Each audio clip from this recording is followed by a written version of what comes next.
Welcome to the meeting point. My name is Michael Ikogo. Today we'll be looking at the topic oil theft, pipeline vandalism, and the effect on Nigerian economy. There's no gainsaying the fact that Nigeria is a mono economy, specifically driven by oil resources that abound in the Niger Delta region. However, the economic state of the most populous black nation is being threatened by oil theft and pipeline vandalism, thereby reducing the gains that ordinarily would have come from the resources that has become the major source of income for the country. Why this ignoble trade is going on in the Niger Delta region?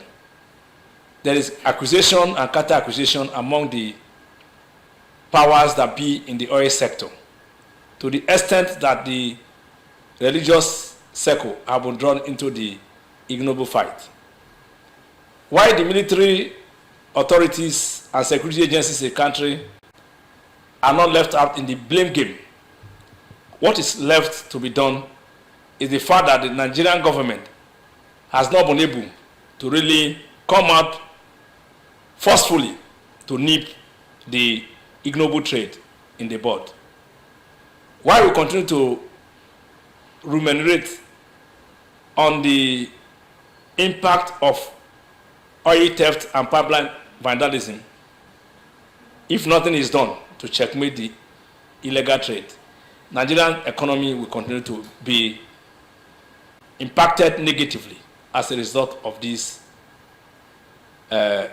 illegal activities by oil bunkers who are colluding with security agencies as being alleged by the authorities in NNPC and other agencies across the country.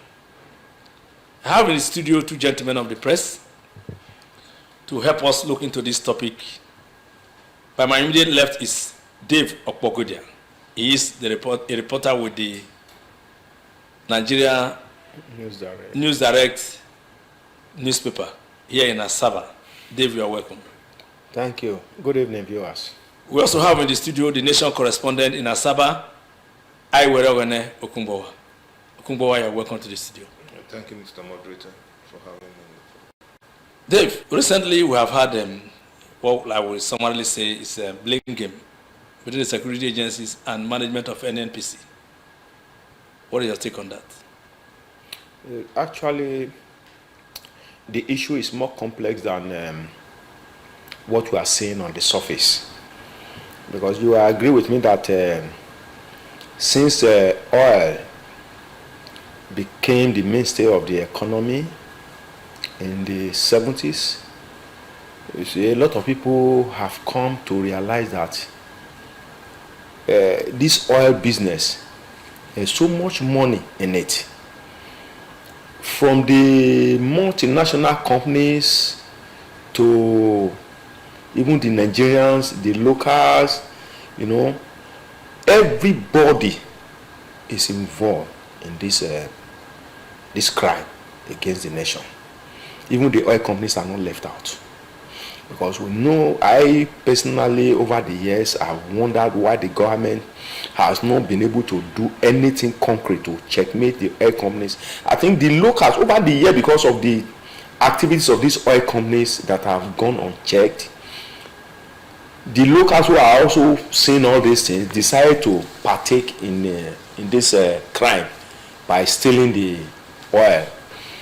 It's so sad because in the process of stealing this, you're talking about pipeline vandalism, they blow up the pipelines, which have cost the federal government, you know, so much money to put in place in the first place. So you see, all these criminal activities have actually done a lot of damage to the economy.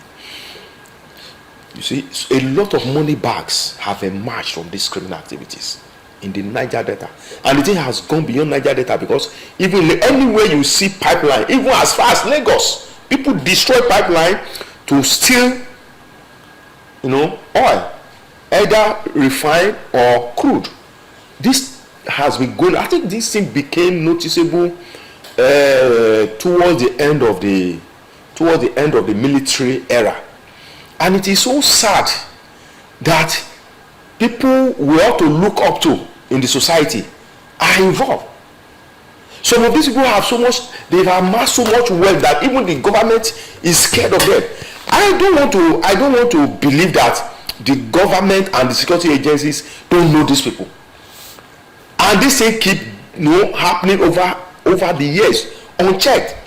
You see, let me tell you, what I believe is that more than half of what Nigeria was supposed to accrue to Nigeria from oil is going to individual pockets in the name of theft, pipeline vandalism, crude oil theft. That's actually the other day I heard that over 300 illegal refineries were destroyed. So you can imagine over 300 illegal refineries.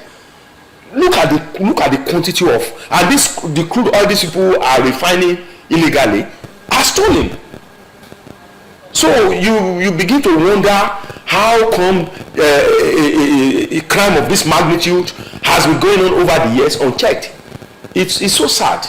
It's so sad. Well, Okungbowa, the issue of pipeline vandalism and oil theft is no longer a secret in the country. Recently, the NSCDC, that is what we summarily call civil defense, has said that prominent Nigerians are sponsoring illegal oil bunkering and pipeline vandalism in the country. This agency is saddled with the responsibility of curbing oil bunkering. Why is it difficult for them to arrest those who are behind it? The Civil Defense Corps actually is that their mandate to check oil bunkering. I'm not sure that. No, that is one of their mandates. They have even given the right to burn any vehicle that is carrying illegal products. Well, I thought they meant oil. Facility, national assets. No, this. Because they are very ineffective because a lot of bunkering is going on in the creeks, and I know that is the challenge. They do not have boats or gunboats. No, it is no longer about gunboat now. When I was coming from Warri today, though some of the checkpoints that they mounted have been dismantled, but you see their presence by the roadside.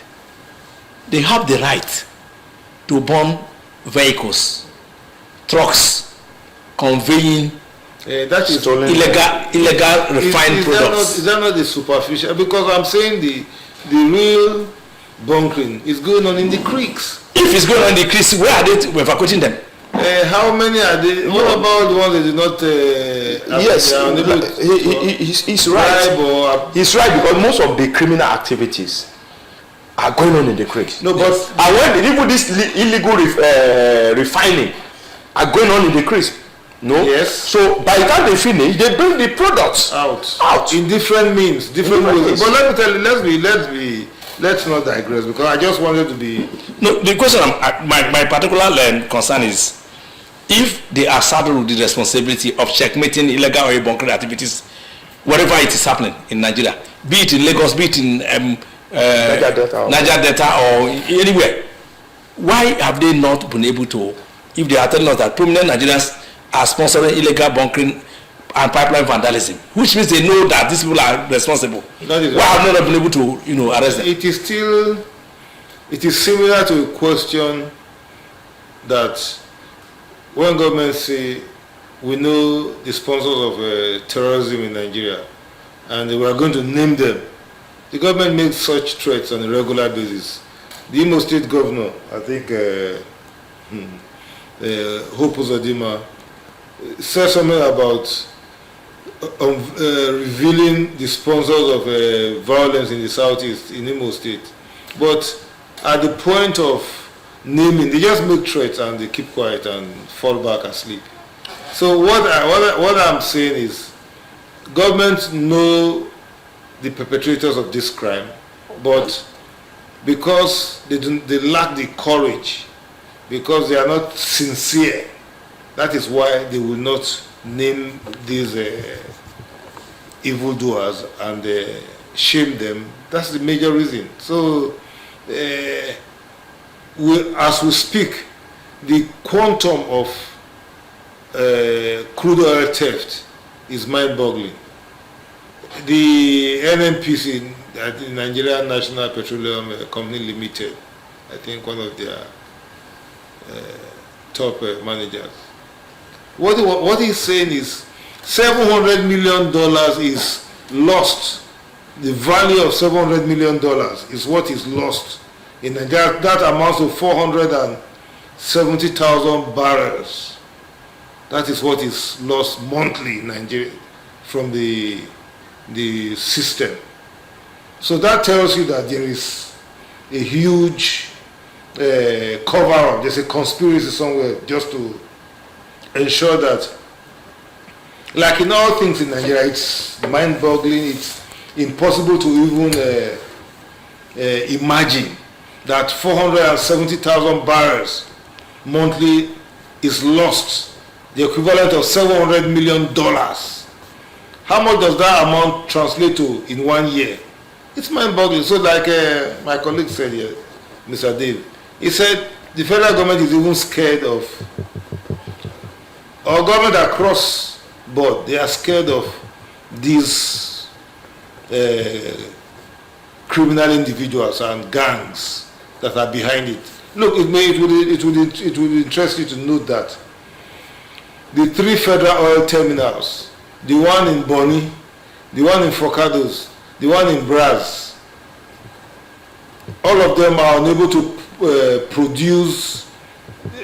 The quantity of production is low because the pipelines that takes them to these terminals, they've all been breached several times. So they cannot even pump as much oil as they would want to. I mean, to meet our OPEC quota of 1.8 million barrels per day. We are unable to do that. So that tells you that we're in a very, very big, a very sticky situation, very, very difficult one. If your mainstay, which really is petrol, I mean crude oil, you do not have control over it. You do not know. You cannot manage it. You cannot harness its potentials to deliver the biggest impact to society. That means that government has failed, because we have warlords. Only recently, it's still a burning issue. The issue of the pipeline surveillance contract that was given to a very prominent. We will get it. Yeah. So the point I'm trying to make is, you can see that there's no coordinated approach to even solve this problem. How can giving pipeline surveillance contract to one man solve the problem when the pipelines crisscrosses the whole nation? Okay, we'll come to that, Okungbowa. But the question is whether the contract is being given to one man or not. Do you see the security agencies conniving with the oil thieves to, fleet our common patrimony? If theft of this quantity is, this size is taking place, 470,000 barrels of crude oil is being lost monthly. It tells you that a lot of people are involved in the theft. It's not something you can put in your pocket and walk away with, is it? You are talking about tankers, oil tankers. Fortunately, or unfortunately, from sometime I went to Agay. Agay is on the boundary between Delta State and the Bayelsa State, and it's on the major. It's a major delta that runs through Ramos Creek and all of where Agip takes oil, and you'll be shocked that that's what the bunker oil, Agip, officially, But what is the danger to the environment, and what is the bunkering, trucking oil, through the River Niger, through up to Patania, across to Agé? You know how much damage it is that has been done to the environment, and that's what they've been doing for years. I'm saying that there are too many loose ends in the whole oil petroleum chain. There are too many loose ends, so it is very plausible, because these allegations have been fairly consistent. They've been groups, in fact recently ICPC alleged that the military, the army, and all the other, the military, it means the army, the navy, and all those component of the armed force that are actually saddled with the responsibility. I'm even sure the Air Force will have a forward operational base somewhere in the Niger Delta.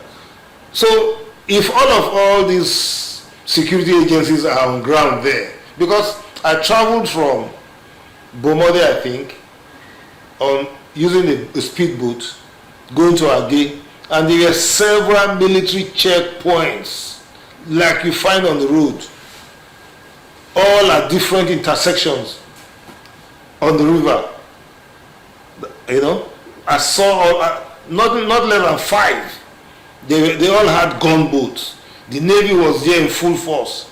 How can this kind of theft happen, and you say you want to absolve the military from being a part of the crime? It's very difficult to argue and keep a straight face and make the argument. We still come back to the issue of security agencies being involved in this illegal trade. Recently, Dave, the group chief executive officer, CEO of the Nigerian National Petroleum Company, NNPC Limited, Mile Kari, said some illegal petroleum products pipelines were connected to churches and mosques. Does it mean that our religious bodies have also connived with the illegal oil merchants to really defraud Nigerians? Well, in as much as I'm not confirming what he said, at the same time I'm not surprised anyway if it does happen. I'm not surprised, because the crave for illegal wealth, even among religious bodies in this country, is unimaginable. So I am not surprised that this allegation is being made. And of course, before the man came out with this allegation, he must have his own facts. No, he's not limiting it to any one particular religion, because I believe that he said both Christian leaders and Islamic leaders are involved. No, he say churches and mosques. He didn't mention the leaders. Of course, churches and mosques. Who is in charge of? Who is in charge of mosques, and who is in charge of the church? The church leaders. We have the GOs and we have the chief imams. So definitely they are the leaders that are involved, not church members or followers. A church member cannot use the church for premises for illegal business. The GO must be aware. Must be involved. That's it. So it's so sad, because the quest for wealth in this country has gone beyond any normal human being comprehension. That's just it. But so I'm not surprised that this thing is coming out. And what should have been done? You see, our leaders sometimes baffle me. He has come out to raise a dust now. What step has he taken?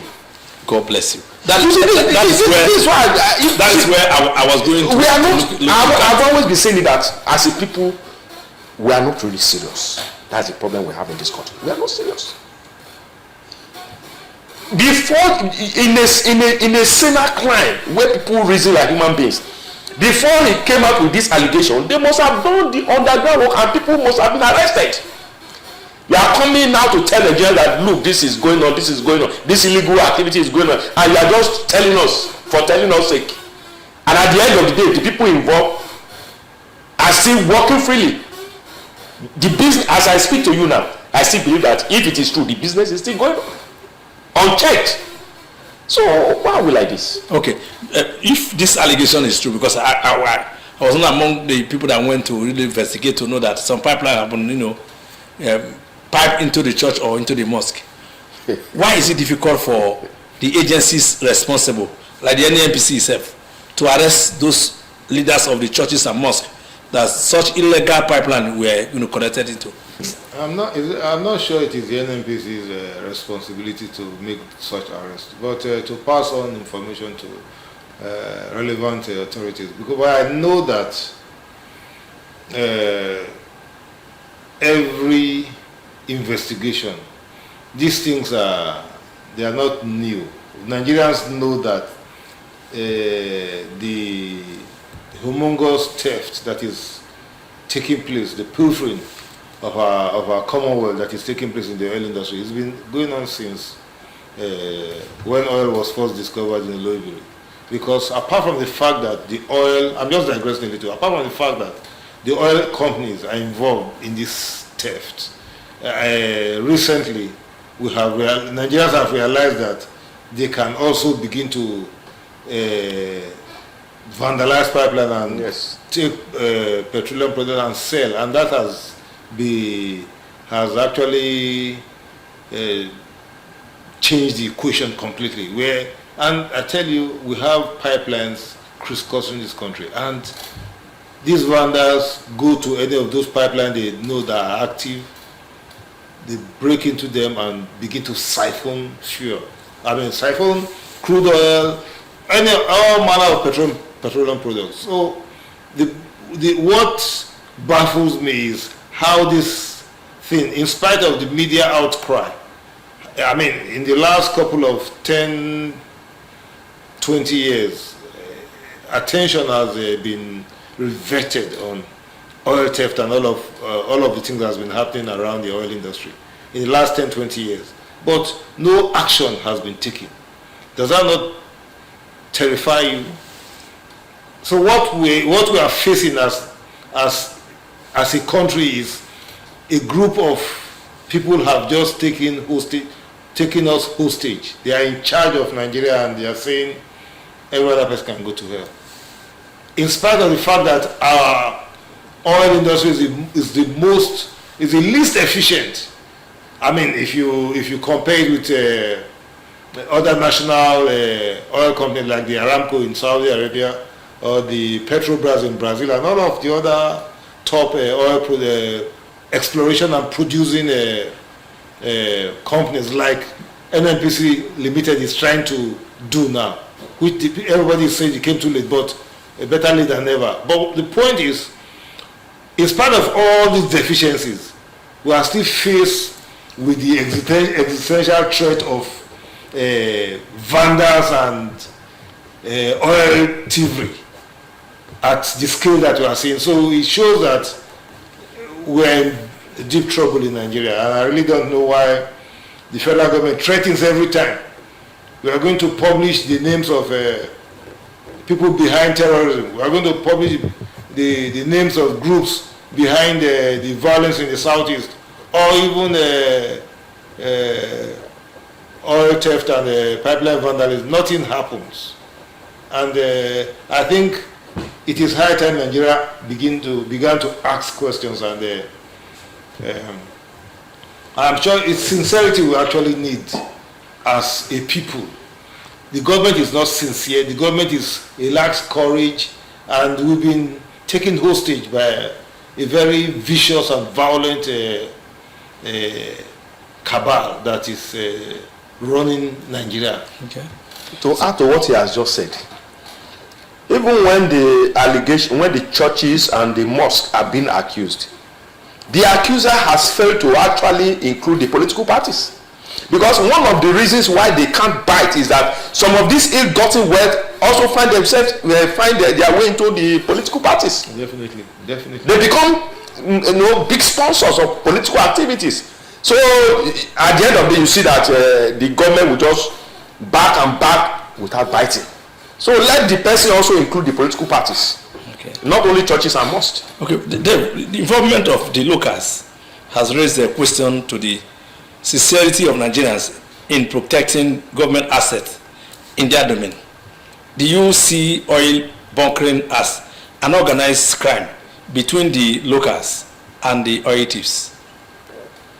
Yes, to a large extent. The reason why I say so, because some of these activities of oil bunkering take place behind, in the backyard of the oil producing communities. And nobody cares to raise questions to the fact that such business, illegal business is going on behind our back. You understand? So yes. Is there a connivance between the communities themselves and these oil thieves? A very strong connivance. Because you cannot rule it that this illegal business also involves the community, people from the community. The big men behind these illegal businesses actually employ them, empower them. You understand? They carry the indigenous of these communities along. So they are also part of the illegal deal. That is why they can't raise eyebrow. They know them. If you go to the communities, they know the big men that are involved in all these things. That's why I'm surprised that the government has not been able to. You see, what a serious government needs to actually set example. If you use 1, 2, 3 persons, big men as examples, others will behave. But because nobody is used as an example, government keeps coming to back, we will do this, we'll do, at the end of the day, nothing is done. They know them. If you go to the creeks, they know them. But nothing is. You can imagine. Okay, there are over 300 illegal refineries destroyed. Are they not from these communities? People, do residents of these communities not know the people behind these illegal refineries? They know them. Okay. So it's not something that is hidden from the communities. Okay. They know them, but they are also, the people in these communities are also beneficiaries. Yes. That's why they are. Okungbowa, do you think the recent act of unbundling the NNPC will put an end to oil theft and pipeline vandalism in Niger Delta? I don't think so. I mean, in the short term, because the new NNPC, Nigerian National Petroleum Company Limited, is barely 1 year old. I think in August, it was 1 year old in August. And it has not, still an infant. But the way it is structured with the Petroleum Industry Act, with those upstream, midstream, and downstream, each being a separate entity that I'm sure for administrative purpose, but the real issues here are security, the real issues, underlying issues here are poverty and the lack of patriotism. Because we all see how our politicians flout their wealth.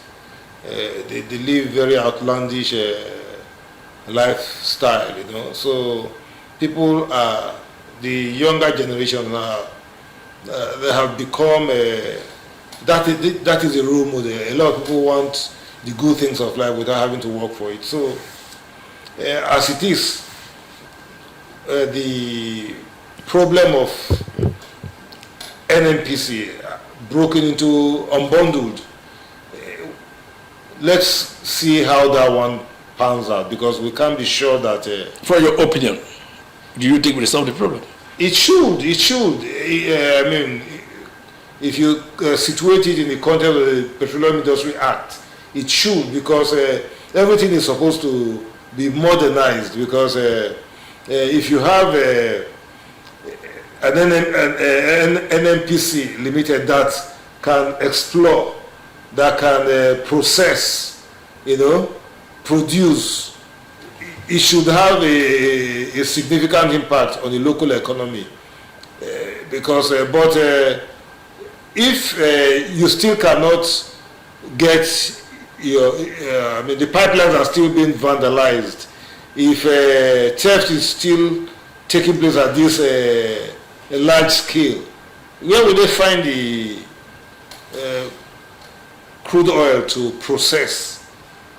I mean, they can say they will go ultra deep, but they do not have the technology. They lack it. Because if you understand the relationship between the oil companies and the NNPC is just like they're civil servants. They do not have the technology, they do not have the expertise to process like SPDC does. That's what NNPC is supposed to be now. It's supposed to be SPDC, the indigenous version. That's what it's supposed to be. And no, the difference is whether SPDC, Chevron, and other oil exploration and exploitation companies are monitored by the NNPC. The point I'm making couldn't happen like SPDC. Eh? There's no possibility of being like SPDC. No, they're supposed to have a section. No, NNPC, look, they're supposed to be involved in oil exploration. No, hold on, NNPC, it's just that it did not evolve beyond the level it is. It should have evolved to, what is NPDC? Nigerian Petroleum Developing Company. They are supposed to have ancillary parts. It's supposed to be an integrated system where that's what Shell does. Shell is an exploration. Shell does not refine. No, but Shell does have refinery. Not in Nigeria. They do have refinery. We're talking of our local economy, yes. In Nigeria, the NNPC did not evolve beyond the point of being a regulatory body and being a federal government civil service. That's where it ended. But if this Petroleum Industry Act is supposed to actually unfetter them and allow them to go beyond the limitation. That is correct. But the challenge now is the PIA has been it's passed in operation. and it's now in operation 1 year. That has given NPC Limited the possibility now of expanding its horizon to ensure that they go beyond monitoring and doing business as it were, because they are no longer solely working for government. They are also going to look at how the communities will benefit from the oil exploration and exploitation in the country, and to see how all those investors that will also come into to put their money will benefit from their investment. But the question is, don't you think that what affected NNPC before now will be translated into this? It shouldn't. Because if you look at the contract they have awarded now by the federal government, I know that federal government have set certain percentage of investment in NNPC. Don't you think that problem that made them not to work effectively when they were solely government agency, and now that they have been a limited company? A guest came here sometime, and when he was trying to analyze it, he says that NNPC as it is now is a commercialized venture. It's a commercialized company guided by normal business laws, and also because of the strategic position it holds in as the major foreign exchange earner. It's a commercialized. It's supposed to be able to run as every other oil company is supposed to run, where they have audited account and everything will be transparent. In the long run, NNPC should perform like every other efficient because they have their own resources, they have partners, and they're exploring, and they can go to the stock exchange and obtain loan. Huge finance to if they are sure that there's an oil of commercial quantity somewhere in the field. They can do that, and they've been doing that. But it has been at the level of federal government supervising the joint ventures, and federal government trying to pay cash calls, which money is being used frivolously in Nigeria now. Foreign exchange, we import everything, so there's no money to even do that, to meet their cash calls for the joint venture. That was one of the major issues they've had. But this new NNPC would all those things won't be a problem. Going back to the topic of the day, the oil theft, pipeline vandalism, and the effect on Nigerian economy. What do you think is really the effect of these activities of illegal oil thieves on Nigerian economy? The effect is enormous. The negative effect, for that matter, is very, very enormous. You see, that Nigeria rely mainly on oil is no longer news to anybody. You see that all the other sectors of our economy have suffered over the decades, over the past decades, because of over-dependence on oil. Everybody looks up to oil. So anything that makes that causes drop in our production capacity will definitely affect us adversely, and that is what we are experiencing. A situation where Nigeria can no longer meet the OPEC quota. It's not funny. It's not funny. We can't meet OPEC. Somebody was saying that the price of crude oil has gone up because of the war in between Russia and Ukraine.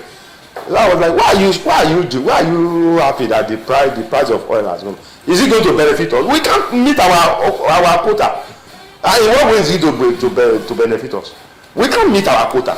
So the people that are actually meeting their quotas are the one benefiting, not and assuming we are refining, we are not even adding value to it. No value. We are not adding value. We are not refining. We just even gas flaring is there since I was a child. Yes. I've been hearing the governments over the years say, "We will put an end to gas flaring. We will put an end." Till now, nothing has been done. So you see, I don't know. You see, each time I say that we are not a serious people, I view Nigeria from all angles. So I have come to the conclusion that we are not yet a serious people. Maybe gradually we'll get it. Okay, Okungbowa, I know you have something to say about the effect of this illegal duties, illegal activities of oil thieves on Nigerian economy, but we'll come back to you. Okay. Let's try to open up the line so that people can also make their contribution on how they feel about this the activity of illegal oil bunkers in Nigeria. The number to call is 0812 106 9621 0812 106 9621. The other number is 087 843 4277 0807 843 4277. These are the numbers to call to make your contribution. Okungbowa, I know you have something to say about the effect of these activities of the oil bunkers on Nigerian economy. It causes low crude oil production because David just now said that we are unable to meet the 1.8 million barrels of oil that's so let's take this. Hello? We lost it, sorry. So that's one problem, low crude oil production. Another one is interrupted gas supply, which we know is causing a lot of problem with electricity supply, because when the gas plant is down, that takes out a lot of our electricity. Hello, good evening. Evening, your name and location, please. This is Chinedu calling from Wizo. Go ahead, sir. Beautiful discussant, beautiful topic. But I always say one thing, and it's a pity I'm going to be on air with that same language. During IBB, we had windfall as a result of Gulf War. Nigeria was happy about it. During Goodluck's time, yes, even this government continues to point to it about the highest peak of all barrel price. What they call the SS crude SS crude account. Yes, we were happy for it. Now during Buhari's time, this is yet another privilege of Ukraine war, but it's a backdrop for us. Why? The issue of vandalism never started today, sir. It has been from time immemorial. Why is it that it is only now that it has become a front burner? Why didn't it benefit us now? It all points to failure of government. That is what I have to say, number one. Then number two, we have talked about debt and pipeline. And unfortunately, this issue of pipeline is the one that relates maybe the boys in the creek. And somehow I might be disappointed that the one you all concentrate on. What about about that theft that happens at the point of lifting of crude oil from the ground. Nobody's talking about or lifting about of all those things. It's only issues of pipeline vandalism. Can we talk about that one? That is the one, this issue of repair they are fighting about. But most of us discovered are silent about that one. It's only the ones in the creek that we know is in our backyard. Can we see point hands at these big men in the that nobody is talking about? Thank you. Thank you very much. Okungbowa, you need to react to what he just said. He's talking about the ones that we see with the creeks and the ones that we see along the pipeline. But what happens at the point of loading of crude We have seen, for export? We have seen recent. So let's take this before you come up. Hello? Hello? Go ahead. We have seen recently when illegal vessels were apprehended by the Nigerian Navy, and the fact that there is so much leakage even at the terminals, where I do not know how they calibrate how much oil has been sold. But I know there's a video clip that I've been watching recently about the Saudi, how they digitize the whole process of introduce technology to a very high degree in monitoring and surveillance and every single thing about petrol in that country. But I do not know how we have failed to copy that type of the use of technology, like INEC has introduced technology into election process. It has it's been magic. It's been magical. The effect has been magical. I'm sure that the NNPC should borrow a leaf from the Saudi Arabia oil people and do what is proper. But the last caller was spot on. Is very correct. We have not ignored what is happening at the terminals, and not even only the terminals, where there is incorrect, imprecise measurements going on. I think strongly. But look at what I just read recently. The whole of that Bonny area, nothing is happening there because the pipelines have been broken into. So that terminal is out of use. For cargoes, the same thing, security breaches. The same thing with brass.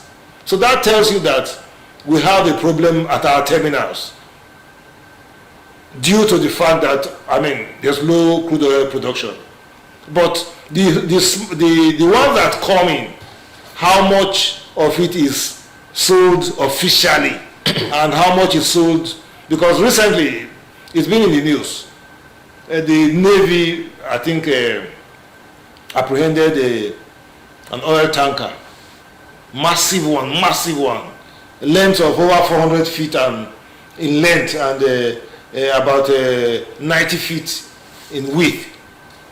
That type of huge vessel is in our territorial waters, and it has already been loading. It was also alleged that it will take about 2-3 months to load that. And I can tell you that these things happen on a regular basis on the high sea. I told you I was privileged to be at Agé. Agé is on the delta. It's a really typical delta where the small community sits on the bank of the river that pours into the Atlantic Ocean.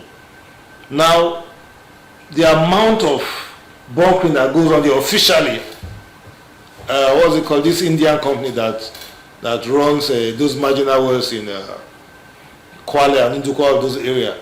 I think Sterling oil. They truck crude oil from there and go and empty it into big barges, huge barges, the one I just described. They do that one on a daily basis. And the communities are alarmed that the amount of waves is washing their communities away. That's the major problem. In fact, that's the reason why I went there. the community has moved from one spot, again has moved from almost 5 spots when it become unbearable because of the huge ocean surges. So the point I'm making is there are too many loose ends in our oil production, crude oil production process. There are too many loose ends, and it is it's a very fertile environment for theft. Okay. Yeah, to add to what I just said, this loose end you are talking about, I personally believe that it's deliberate, because I believe strongly that all this step we are talking about, there are insiders, even the NNPCs. You see, the security, they all connive. It's an organized crime. You understand? So it's like the other day we were talking about the National Assembly making laws to control them. You understand? It's not possible, because they will not make law that will cut their powers or that will reduce their income. They will not. It's not going to be easy. The same way these people have deliberately left these loopholes, because they are all involved. That's correct. Yes. They are all involved in this crime. It's so sad. Okay. Recently, the federal government awarded a contract to government Okungbowa with a view to curbing the activities of oilists in the Niger Delta region, particularly, and all the areas that pipeline resources also crisscross. Some have said that he did it effectively during the President Jonathan's era, that he will also do it now, that the contract has been re-awarded to him. But the challenge is that so many groups have risen to say no, such a contract should not be given to one individual to handle. And one of those groups, like we had recently, is about this Sali Dokubo camp, saying that that sort of contract should not be given to government Okungbowa, aka Tompolo, a former militant leader, that it should not be given to him. The question now is, if it's not going to be given to Tompolo, who should it be given to? And don't you think that this contract will help in checkmating the activities of oilists and pipeline vendors in the region? Yes, I think actually it's a welcome development, because I believe that the federal government had been pushed to the wall before it came to this decision. You know, Tompolo is one person that is on ground in the creek and has a lot of followers. He has done it before, like you said, during good luck Jonathan time. So I think that is what the government sees in him by awarding the contract to him. But like you said, Asari Dokubo has raised the eyebrow. I don't like it. Yeah, what I believe is that, yeah, there should be a way to carry all of them along. Because whether I like it or not, Asari also has his own followers. I believe there should be a synergy. They can break the contracts down. From so place to so place, you manage this. You know, they can break it down. Actually, I believe that it will be too large for one person. I think for effectiveness, I think it can be broken down to involve many of these people, because they are on ground. They know the terrain. They know the creeks very well. I think it will be okay. Okungbowa, do you, from your own perspective, believe that this contract given to Tompolo will end pipeline vandalism and oil theft in the Niger Delta region? It's very doubtful because the pipeline doesn't just start and end in the Niger Delta. Pipeline extends as far as Kaduna and so many other places in the north central axis. And so, is the surveillance contract going to extend that far? I do not know. But to give so much power to one individual, I think it's dangerous, and I don't think it's a wise thing to do. What? Yes, maybe the local community can be incorporated into providing surveillance for the pipeline, but certainly not to give it to one individual. And that contract runs into 4 billion naira. That's a lot of money. And how effective? How do you even determine its effectiveness? What is the scale? Do we know how much oil is being stolen, and how much of its intervention would of that amount that is stolen? The reduction.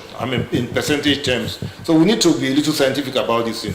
I'm sure. Yes, there's solving this problem should be a two-way thing. There should be it's a security thing.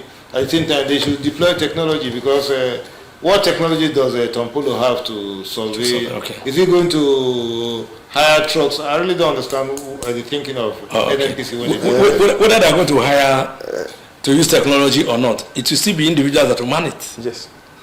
And he did it in Jonathan's time. That, I want to believe, informed the decision of the federal government to also give him the contract.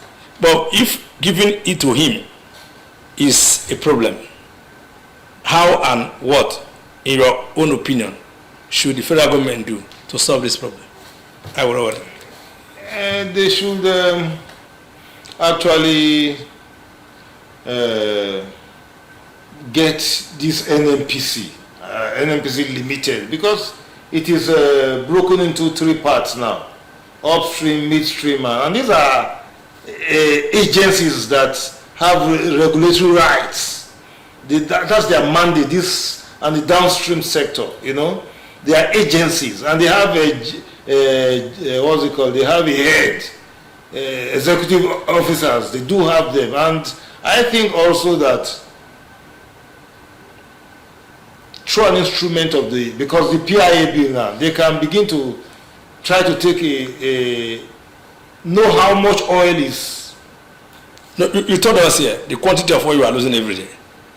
And if that quantity is true from what the NNPC said, which means we already know the amount we are losing on a daily basis. Yes. That will also, when you sum it up, we give you the amount we are losing on monthly basis. And when you also sum it annually, you will understand the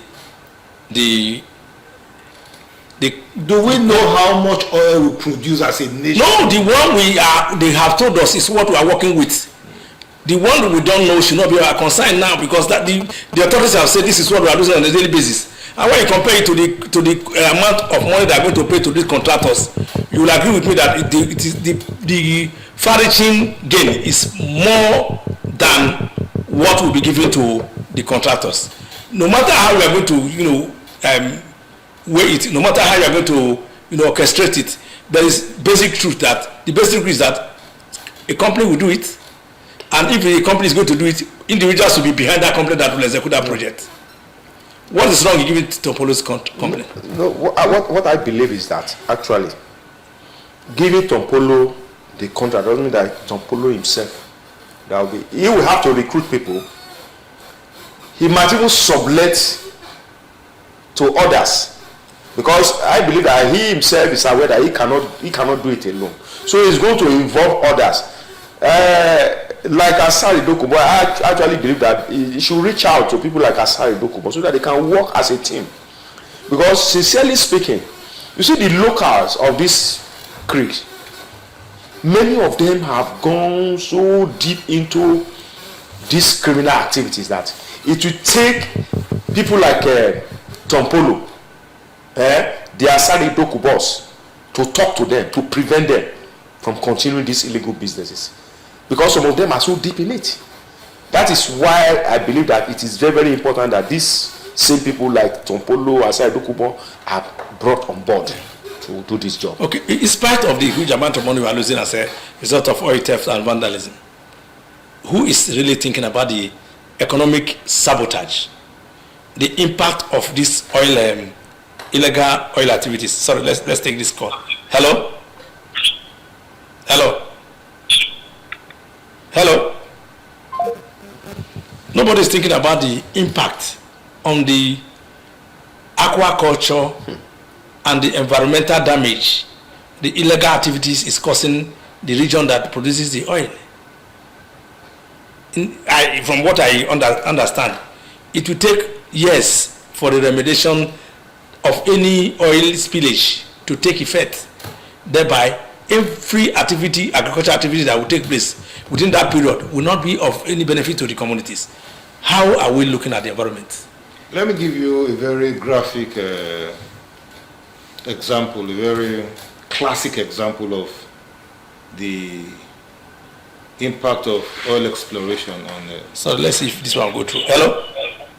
Hello, good evening, sir. Evening, your name and location, sir. Yeah, my name is Chika. I'm calling from estate Atabaye. Which estate, sir? Atabaye estate. Okay, go ahead. Yes, please. The last, the speaker that just spoke, the last guy that talked before you started now. Yeah. He said something about giving the contract to Tompolo. Tompolo should reach out to Okungbowa. That some people have been into this game for long, and that if they don't talk to them, they won't talk. My brother, I'm sorry to say this. You don't need to say this kind of a thing on the national television. If you are told us now that yes, giving Tompolo the contract, I can spread it out to other people to assist him is okay. But you saying that Tompolo, Okungbowa giving the contract, and why they should give them that contract is that because some people have been deep into this kind of business. If they don't talk to them, they won't leave it. No, now that is wrong, my brother. This country belongs to all of us. That's my point. Thank you so much. Hello, sir. Can you hear me, sir? I'm with you. What does he say? What he's saying in essence is that Tompolo may not be able to reach out to all the communities where the oil pipeline, crisscross. So that there's need for him to also liaise with other people in other areas so that there will be effective monitoring of the commercial. I think what next one is No, but I am of that opinion. You can't do it alone. Okay. There's no time to do it alone. You should be able to reach out to other people to also assist him. But the point I'm against is what the last speaker said, that some persons have been into this business, and that if they don't talk to them, people like what's his name? Okungbowa, that they will not come out of it. I'm just trying to Okay. You didn't understand what I said. What I said was that some boys in the area are so much involved in these illegal activities, and because of the respect they have for people like Tompolo and Okungbowa, these people can reach out to them and stop them. Okay, you just try to reframe it now. You didn't understand what I was saying. Is it Okungbowa himself that I'm talking about? That you didn't understand what I was saying. Okay, they look up to these people. These are the people that can check it there. He understood you now. Thank you very much. Thank you very much, Chika, for calling. We are grateful for it. I appreciate the fact you just tried to reframe your statement. Yeah. And I did not reframe me. It's okay. It's okay. Thank you very much. You don't understand what I was saying. Hello. Hello. Good evening. Please walk away from your TV set. My name is Pedro Jongo. Walk away from your TV set. You said? I said walk away from your TV set, or you turn me down. My name is Pedro Jongo. I want to comment what the last speaker just said. You see, one of you there, Mr. Okpogadie, what he suggested is the best thing for the federal government to have done. It is good. Tompolo is in Delta. We have Okungbowa in River State. We have other militants to warlord or maybe environmental crusader or massive fighters in other places. Those two should also be attended to. If Tompolo is in charge of the one in Delta, somebody in Rivers should be in charge of Rivers, so that this will not cause bad blood. Somebody in Bayelsa should control Bayelsa. Those in Akwa Ibom should control Akwa Ibom. One person cannot just own everything. So I want to go with the penultimate speaker or the stand of Comrade Okpogadie, that this thing should be spread to other persons, not just one person alone, so that there won't be bad blood. Because if they don't destroy the one in the River State, how will you know? If you destroy the one in community, how will you know? Or the one in Akwa Ibom, or the one in Ondo State. So let Tompolo be in charge of Delta. Let people in those areas should be in charge of those ones. They should be spread, they should be recognized, even though they have Oga. Tompolo also can be higher, while the other ones can be, but let's carry everybody along. Let's have a sense of belonging. This is my stand. Thank you. May I just say something? Right. This idea of appeasement is where the federal government has gotten it wrong. No, I don't think it's an issue of appeasement. Excuse me. So let's take this. Hello? Hello, good evening once again. Yeah. Yeah, Chika calling from Ataba Estate. Okay. Just called quite long. Yeah. I don't want the last caller to misunderstand me. Okay. I am of the same page with him. I am. It should be spread to every Niger Delta warlord per se or whatever. So you should not misunderstand what I just said. Oh, okay. I am of the same page with him. So good. Thank you very much. Yeah. My take on that is Yes. I feel because NNPC did not tell us what criteria they use to select Tompolo, and that is what is actually causing a lot of. They may not be able to come up and begin to tell the process that they went through. No, you don't even need to. You don't understand? Somebody must be. Yes. We are talking about a very diverse Niger Delta where so many ethnic groups, and they have all rising up to the fact that people are just killing us blind, and you are asking one man to come and supervise oil that is in my backyard. So that's why. So let's take this. Hello? We got it wrong. Hello? Hello. Yeah, your name and location, sir. My name is Jidof. Jidof. Okay, Jidof, how are you doing? Yes, sir. Fine. Well done, sir. Good evening, sir. Yes, sir. Thank you for your observation, and I greet all the whole people in the studio. Good evening, sir. Yeah, good. Welcome. Welcome. Well, this government of a thing. Sorry, I went on vacation. That's why I'm not talking. Yeah. I can see. The thing there is, this federal government now, if they want to take decision, because former government, if they want to talk or they want to do something, they will announce for radio, or they say that they want to do so thing. Then people will now contribute. Giving this security for taking pipeline vandalism or this component of it, is illegal, purely illegal. They're not supposed to give it to this thing, because other governments, they give those people amnesty. Because I know what they did is to give those people those things to enable them to take care of it, then give them money, you see. And when you go to that Niger Delta, they have so many groups. I stayed there for a long time. They have so many groups. So if you give these people, if you don't give these people, they will be fight. It will be fight. It will work. You see, this thing now will cause a lot of calamities. It was good that they don't foresee it. Very soon now, you will see what will happen. Except the other new government come and take it from them, because it's unfair. It's not good. Okay. People that is doing bunkering and some other criminal something element of that, because other government, they now call them, give them amnesty. They move back. But now you're now bringing them, giving them this thing to secure. It's not good now. They're supposed to think before they act. Okay.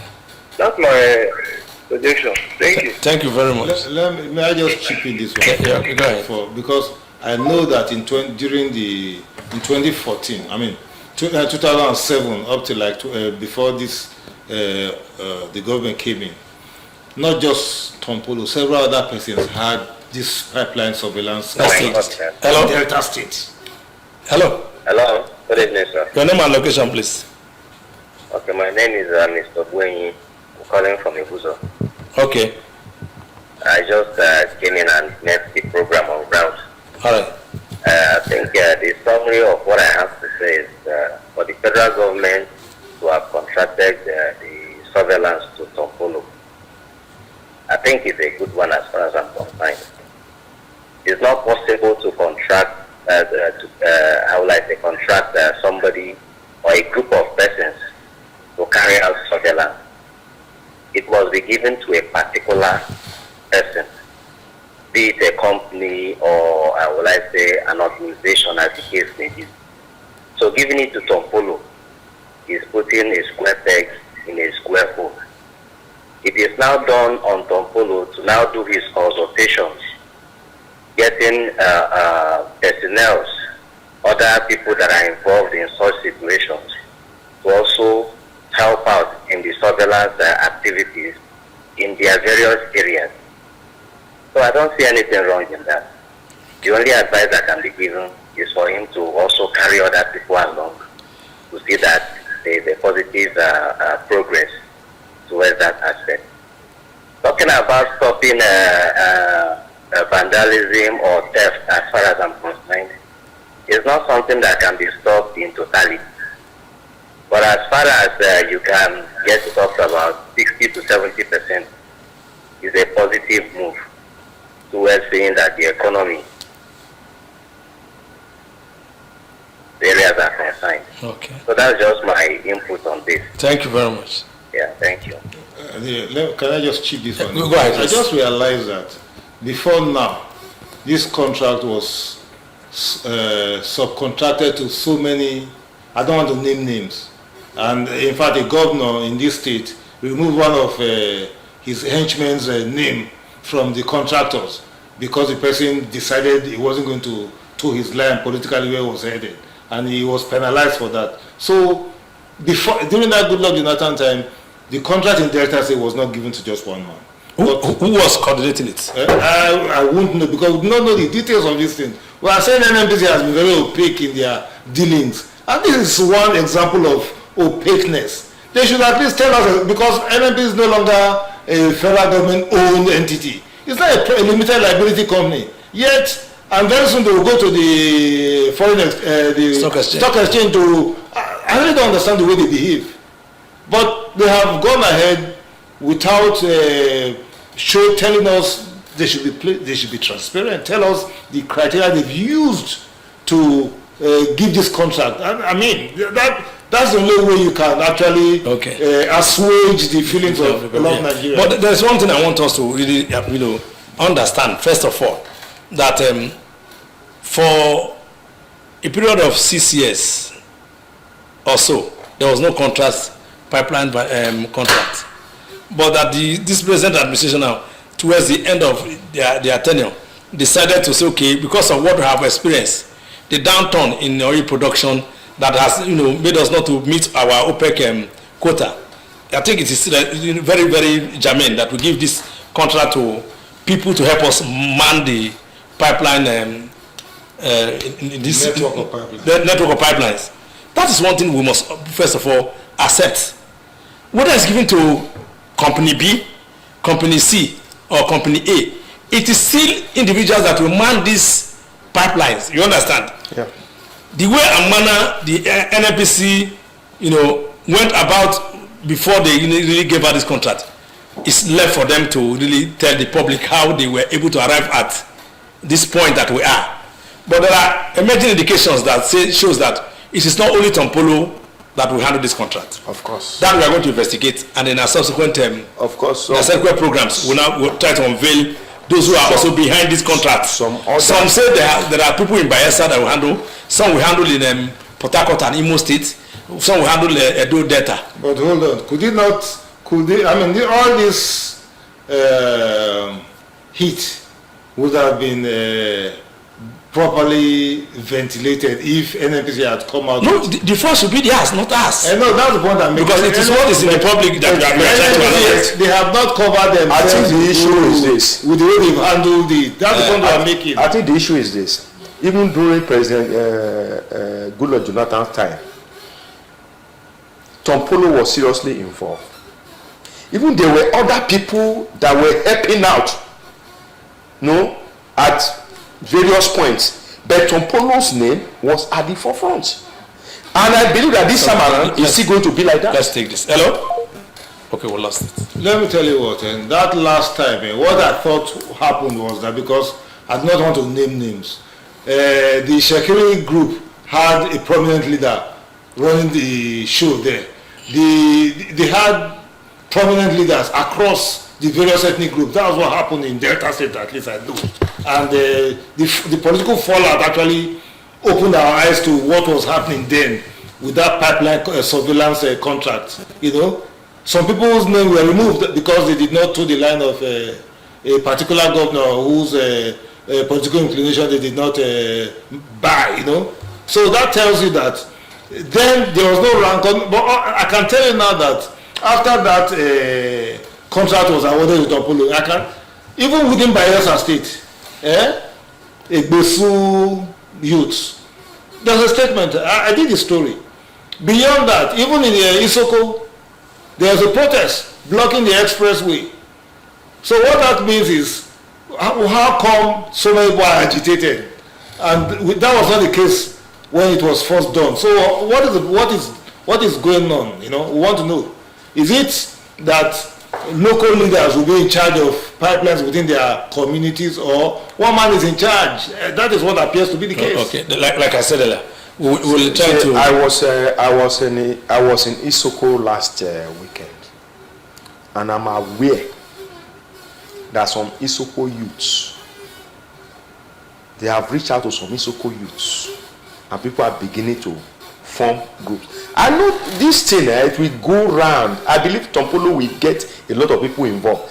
I'm just talking from Isoko end now. I was in Isoko last week, so I know there's a move to recruit people now.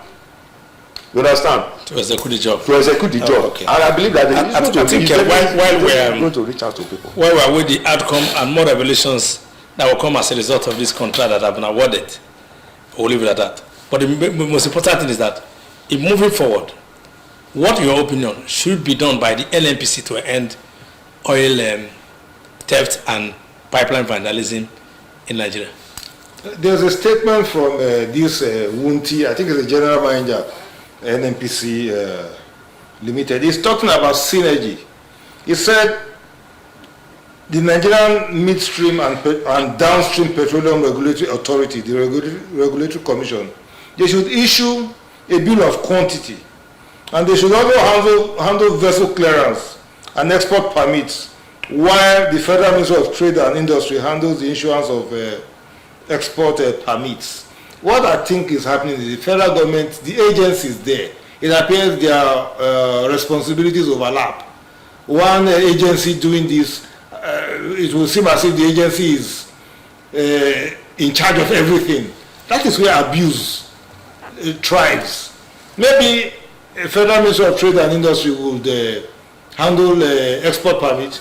Another one should do, so they should separate it. I'm sure that way they will act as a check and balance on each other. But because at a point, if one fails, the other one should be able to really point out the error in the other one. Yeah. So maybe that is what, because I really can't explain how we'll be losing so much, and these things it should be, they can be solved. These problems, issues can be solved in a very scientific manner, where every single pint of crude should be accounted for. It's not something that you should leave to a chance. That is what appears to be the case.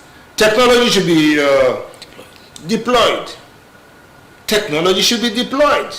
Or if other people are doing it, why is our own different now?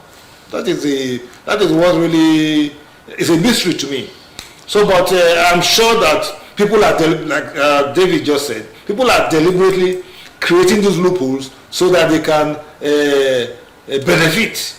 That's exactly what's happening. And the APC government should actually, accept they are part of this whole thing, because I can't explain why a government that is headed by a former minister of petroleum in the 70s, Buhari, was minister of, and he's been involved in the petroleum industry since 1970, in the 70s.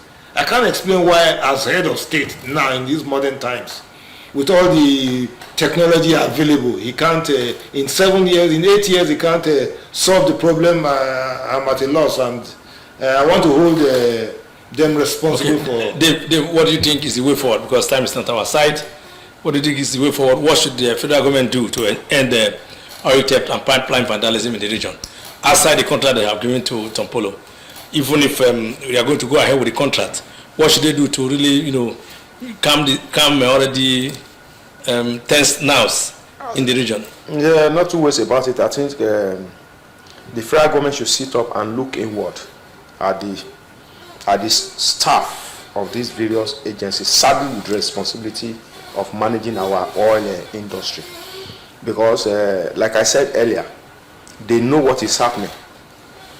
They know what is happening. They have to look inward and make sure they fish out the bad eggs among them. Because there's actually an organized crime that involves the oil industry the staff, the security agencies, and even the community people. They all work in synergy in this crime. So I think the federal government should sit up and make sure that they fish out the bad eggs. And one thing also, you see, over the years, I think the federal government has created most of these problems for itself, because by trying to pipe crude oil from the Niger Delta to the north, thereby crisscrossing all this vast land, actually expose these pipelines to vandalism. So I think there is no point actually piping crude oil to the north. That is my own. No point. Thank you. Let them use train, the railway, to take finished products to the north. To where? To the north. How do you link the railway? From the one in Wari to ended in Ajokuta? No, you can construct. Listen, you can construct. I can see you are itching to really. No, you can construct more. You see, have something to tell us. Can't the railway be used to? No, it will. We are talking about presently. Now that there's lack of it. No, they can do more. Railway and the pipeline. Which one is more easier to construct? The railway is actually easier to construct than the pipeline. I'm talking about how to end this vandalism. But why there's nothing wrong with piping? Because that is it's actually cheaper to pipe product. It's actually very cheap, because you take the whole of it's like Jongo is trying to call back. Let's get him. Hello. Hello. Yeah. Good evening, sir. Evening. The Okpogadie is right. The railway is better to take these products from the Niger Delta area to Abuja. But the something they also need to look at. In Nigeria, when people talk about subsidy, we spend big money in subsidy. What are they subsidizing? I don't know. Because subsidy is a scam at the time. Why I say subsidy is a scam? I cannot buy bag of rice in Sokoto. Say, I will buy bag of rice in Warri. So why should you now buy fuel? The same rate and buy fuel in Warri in Sokoto. So if they look into all these abnormally, all these aberrations, they have to correct all this. By the time you correct all this, you will see that you will need anybody to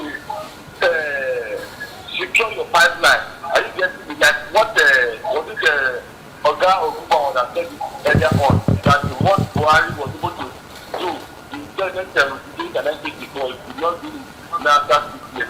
After that time, the corruption in the country was just going as today now. The insecurity is not the as insecurity now. The security we have in this country today is not the security we have then. If one of Obasanjo was really as president, Nigeria accepted Obasanjo, Nigeria accepted Jonathan, but I will tell you that Nigeria did not accept Buhari.